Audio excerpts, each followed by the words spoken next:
Ya, menyikapi isu perombakan kabinet Ansar Mamun ini, Bang, apa tanggapan Abang sebagai akademisi, Bang?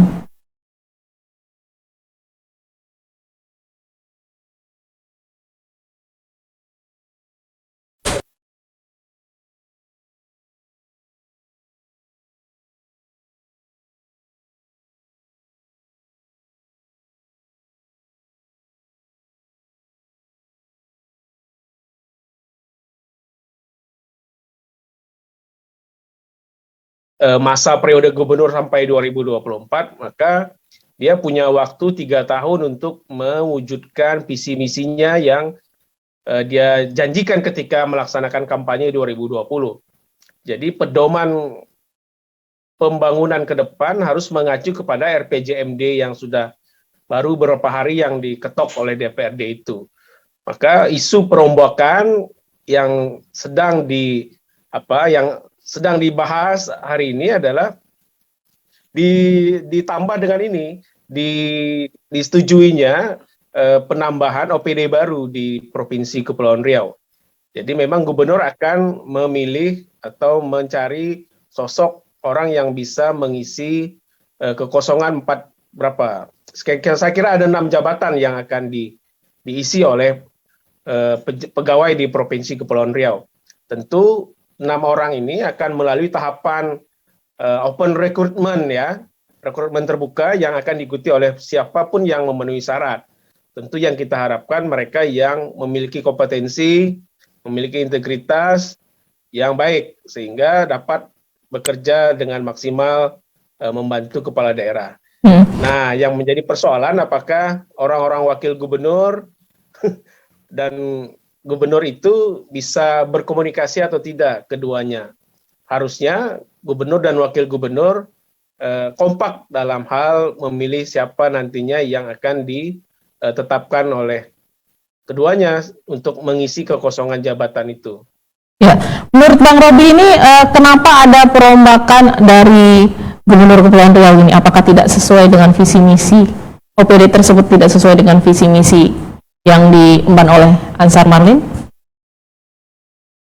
Saya kira lebih kepada adanya penambahan OPD baru 3, seperti misalnya Badan Perbatasan itu kan OPD baru yang sebelumnya pernah ada, kemudian dilebur, kemudian dibuat kembali untuk mengambil mungkin dana-dana dari APBN. Karena kalau tidak ada OPD yang sama dengan yang di kementerian, jadi mungkin dana pusat tidak banyak untuk dikucurkan ke Kepulauan Riau.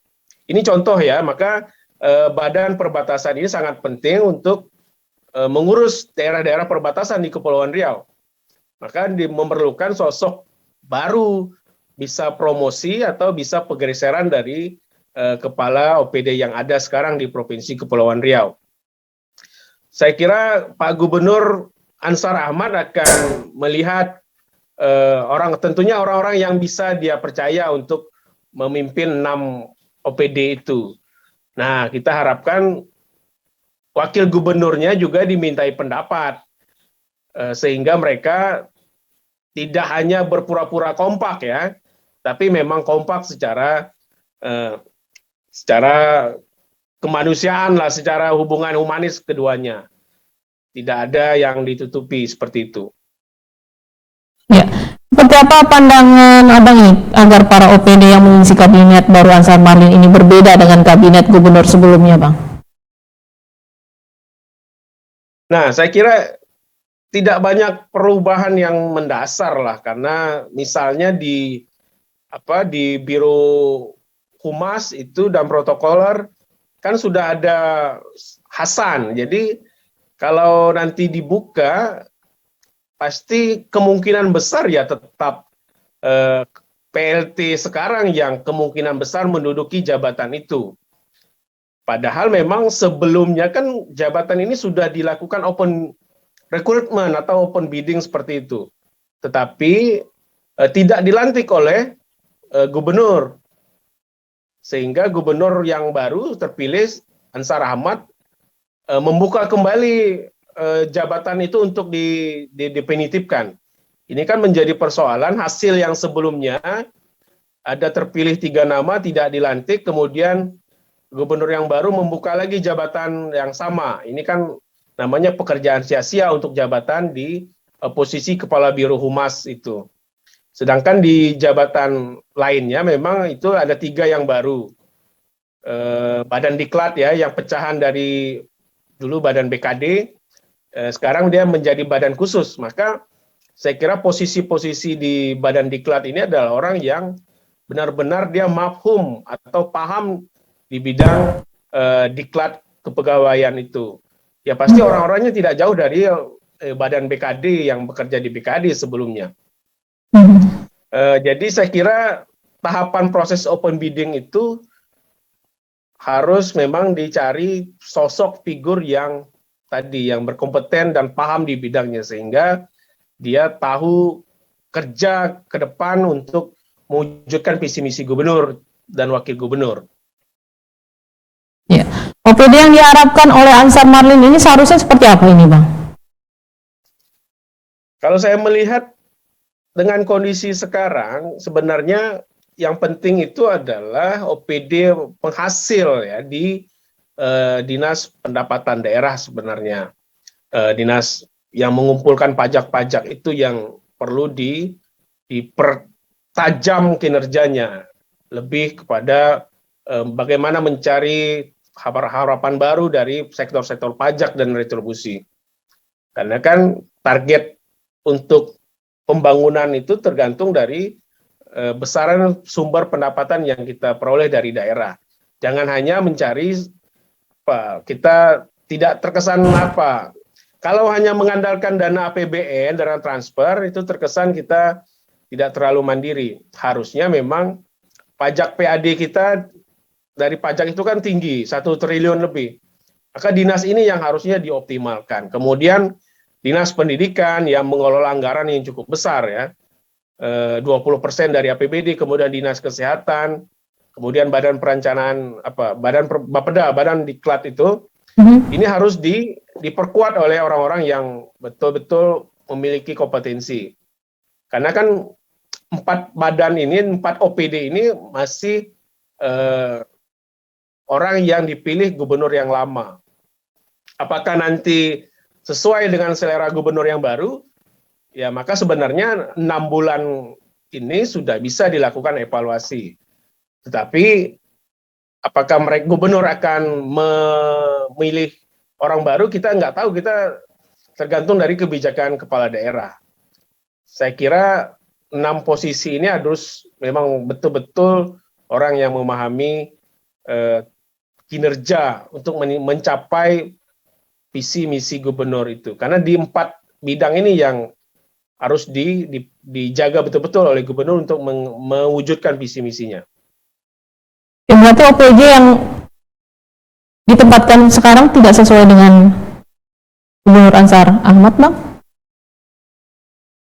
Kita belum tahu apakah gubernurnya sudah melakukan evaluasi atau tidak. Yang bagi seluruh OPD itu, saya kira sudah melakukan evaluasi lah. Cuma apakah mereka akan melakukan pergeseran itu juga belum tahu.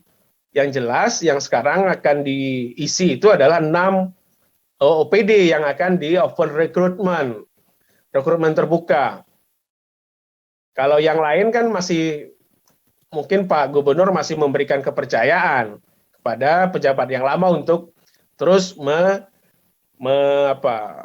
menduduki jabatan tersebut. Sementara yang 6 ini karena ada 3 jabatan yang kosong, maka harus diisi. Sementara kan yang 3 lagi itu sudah ada PLT-nya.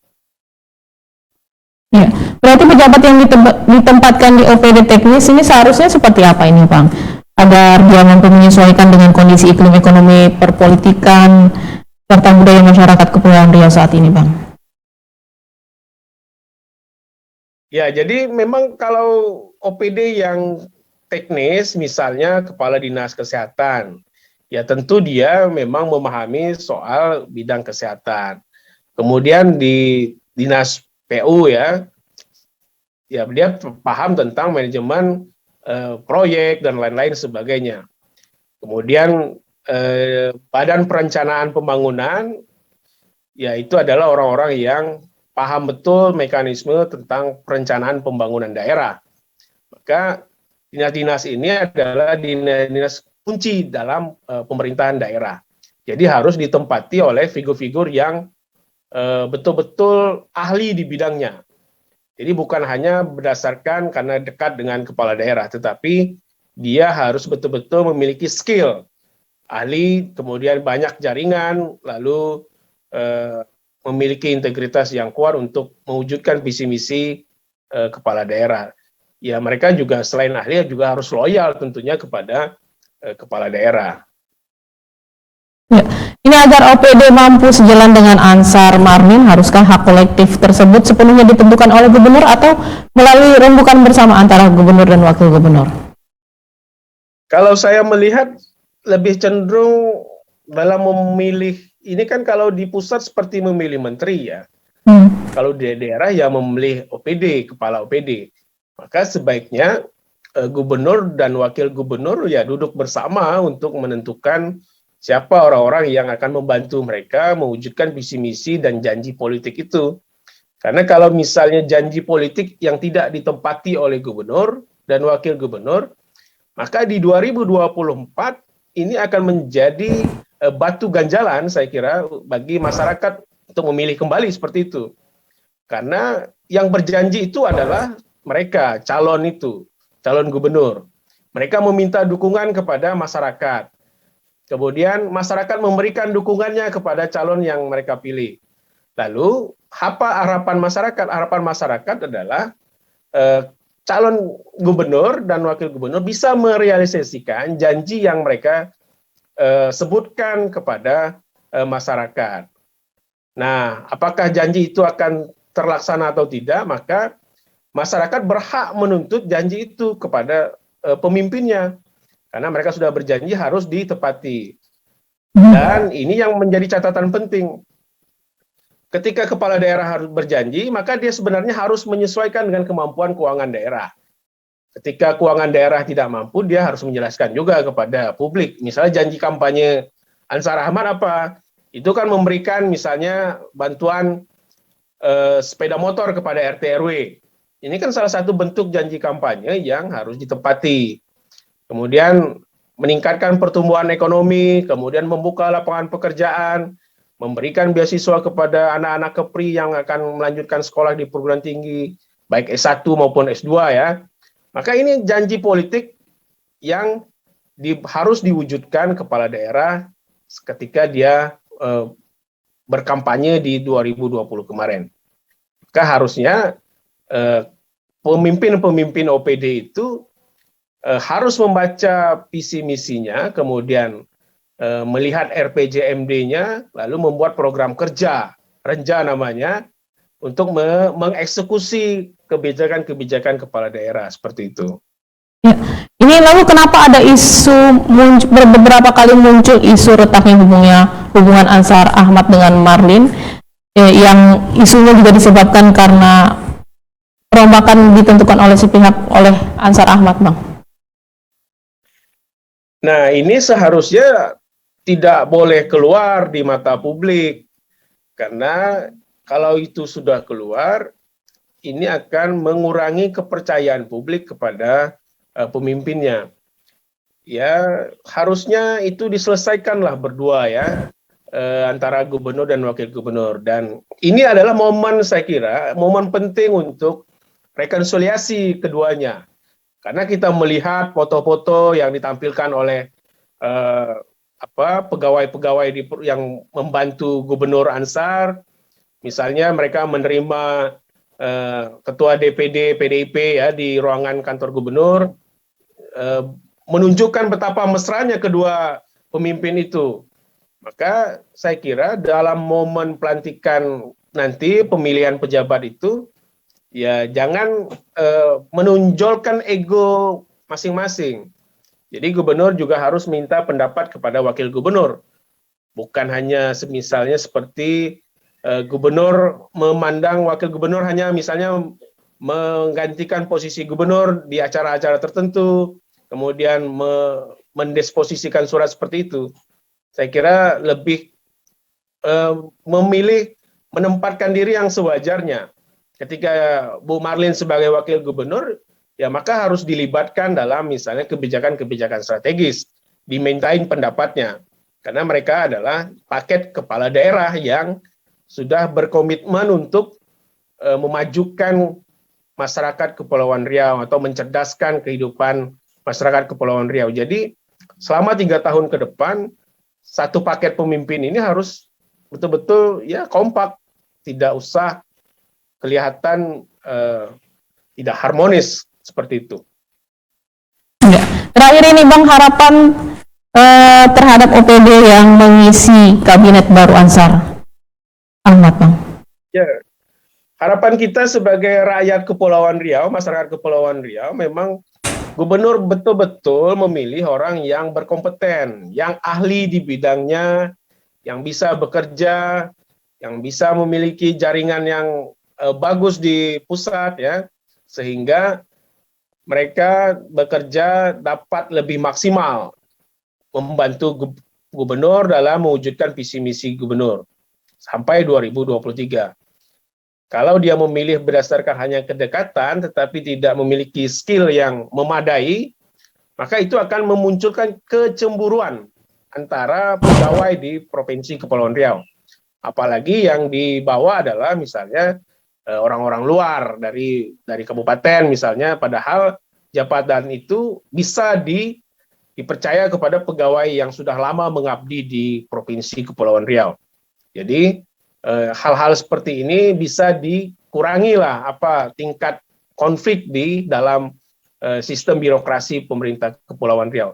Ya merit sistem lah. Jadi memang orang yang betul-betul berkompeten diberikan kepercayaan untuk menduduki jabatan eselon 2. Karena kan jabatan ini jabatan yang istimewa bagi karir pegawai. Kalau hanya berdasarkan kedekatan dengan kepala daerah saja, tanpa memiliki skill yang hebat, itu akan memunculkan tadi kecemburuan. Iya. Saya kira itu. Ya. Terima kasih Bang Robby Patria, akademisi Kepulauan Riau, sudah bergabung bersama kami di Detak Tanjung Pinang. Ya, sama-sama, Mbak.